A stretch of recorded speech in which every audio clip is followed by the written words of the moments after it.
Hola, hoy vamos a hablar del sonido de las letras A-L-L en inglés, ¿ok? A-L-L. Suena como all, A-L-L, all. So, like this, A-L-L. Oops, all. Okay. Y si ponemos una otra letra, F, okay, F-A-L-L, fall. Or T-A-L-L,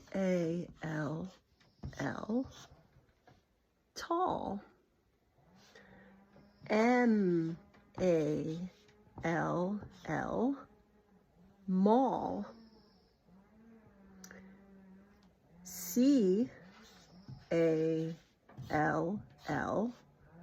call. So, fall, tall, mall, call. Okay, so you can learn patterns. Puedes aprender cómo suena cuando hay unas combinaciones de letras. Okay, sígueme para la próxima lección.